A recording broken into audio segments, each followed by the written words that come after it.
If you would like to get your song reviewed, dear listener, there's the filthy capitalist option, as Sori says.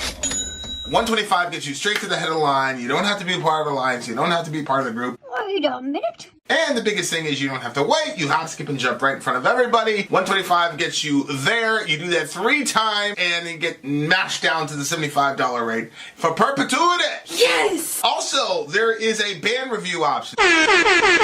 So if you've got a band and you're trying to get your band some exposure, hit me up at vinsori@gmail.com, and I'll show you the details about how to pull that off. You can also jump on Patreon, and there is a option on the tiers to be able to get your band reviewed. Yep. Obviously, we can't lie to you, so we can't guarantee a positive review. Get what you get. It's just rubbish. Rubbish. Rubbish. That's British for garbage. My favorite is the community option. $1 at the gate gets you in a Patreon. You get to join an alliance. The alliance joins their points together, and that helps determine what songs that we do. The alliances hang out on Discord. Message me on Patreon to get the link. And they do all kinds of other cool things. They do Minecraft, Dungeons and Dragons. Yeah. It's really a community within the community. Anybody can go in the village, facebook.com/Vin and Sori. There's 160,000+ people on the channel. What's cool about the Discord is that it offers a real opportunity for community connection, friendship, that type of thing. And it's on Discord, so if you're not a Facebook person, it's for you. You start off at $1. Right. Plus you get exclusives. Sori and I are working on a song. So the first 15 seconds of that was on Patreon. Also, at $15 tier and above, when we actually debut the video, they're going to be there live with us. There you are, dear listener. Buy our merch. Buy our merch indeed. A child shall lead them. Buy our merch. Yes, our dear second listener. Avenged Sevenfold Song of the Night for the big homie Hector. Radiant Eclipse. All right, guys, here we go.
Rev was still alive.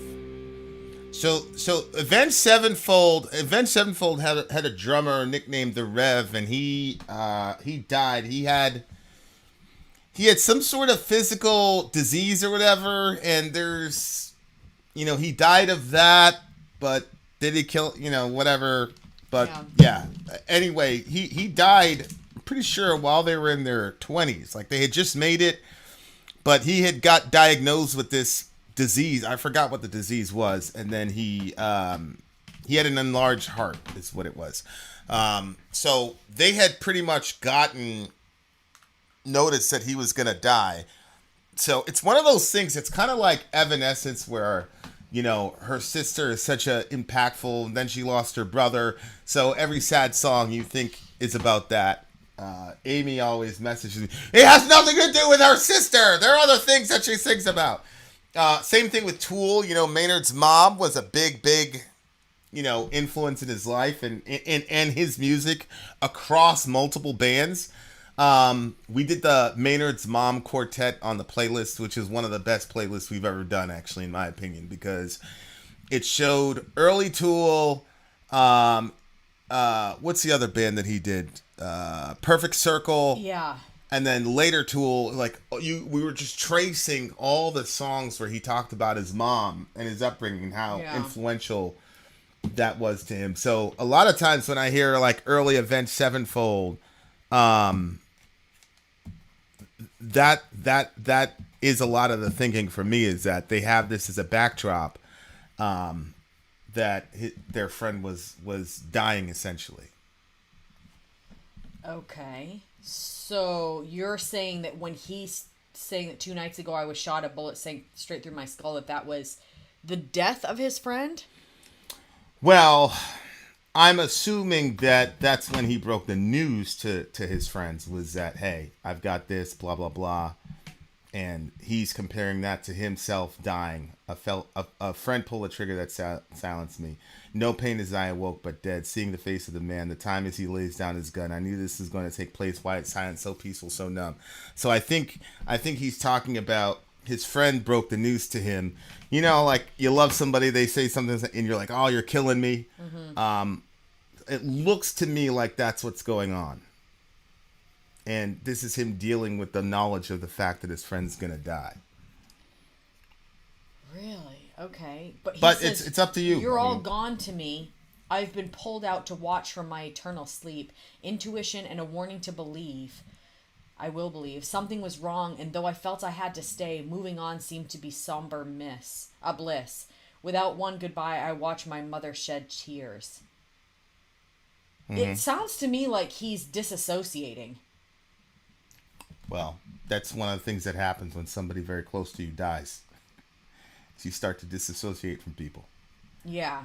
I mean, I know for a fact I've done that. Like, I am I wouldn't say completely, to be completely literal.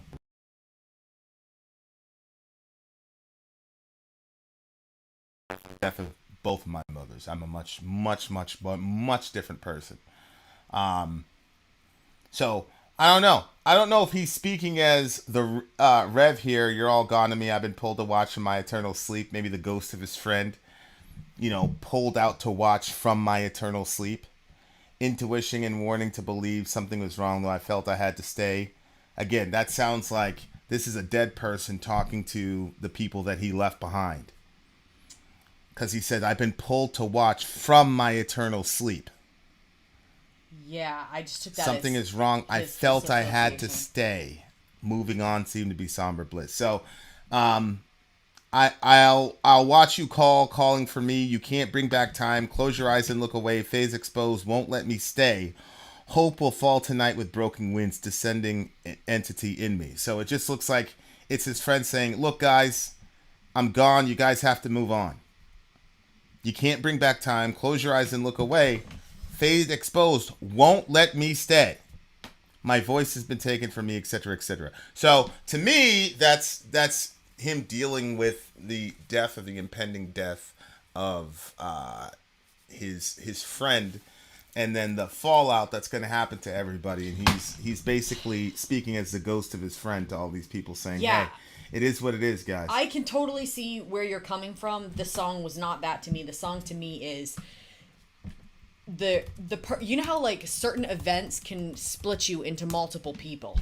And so something that his friend did to him, maybe it was like some deep betrayal, maybe it was, the death of his friend, which could still feel like betrayal because somebody makes a decision that then affects, everybody's lives that are within the vicinity. And generationally. 2 nights ago, I was shot. A bullet sunk straight through my skull. A friend pulled a trigger that silenced me. No pain as I awoke, but dead. So, like, it sounds to me like he's still alive, but some part of him is now dead. And the time as he lays down his gun, I knew this was going to take place. White silence, so peaceful, so numb. So it sounds like he saw the betrayal or he saw the event coming. But he didn't. It looks like he didn't like escape from the situation. He waited until it played itself out.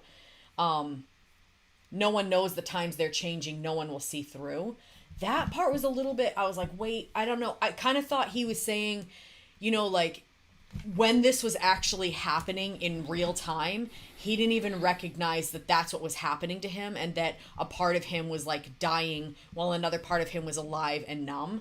But when he looks back, he's more able to see it. And then he says, you're all gone to me. I've been pulled out to watch for my eternal sleep. Like maybe when he kind of comes back to like the reality of the situation, as he's pulled from he's calling it eternal sleep, like everybody's gone to him, like everybody's dead to him, everything's been changed, because he's so different in how he relates to people. And I think that's kind of like what you were saying, like how you're a different person. Mm-hmm. But it says something was wrong, and though I felt I had to stay, moving on seemed to be somber bliss. Like, without one goodbye, I watched my mother shed tears.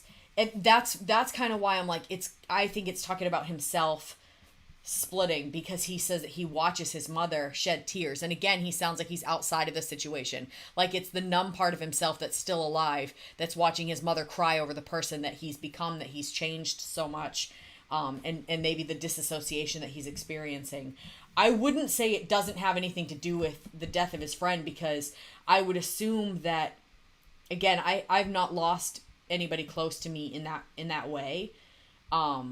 You said he had an enlarged heart, and then what happened after that? Well, I mean, he died, and he knew it was going to kill him. Oh, so he didn't commit suicide or anything? Well, that's... Yeah, I don't know what you like. it's I'm not gonna say it's debatable, but it's something that people question. Because he was found dead, there was drugs in his system, but he already had this condition that was essentially going to kill him. So yeah, but the it's one of those drugs things. were not necessarily related to the condition. I don't know. That's what I'm saying. Okay, I'm not sure. So yeah, I could see it. I could see it being either way, but yeah, it definitely sounds like disassociation and stuff. What do you get the song? I agree with Sean. I really like his singing voice even better than his, darker whatever voice. 9.1 for me. It's a 9.8 for me. Rest in peace to the big homie. Much love to this band who basically built our channel. Hector, we got more songs coming up for you. Lamb of God is next. On the other side of the break, Lamb of God is next, dear listener. Check us out. Commercial break.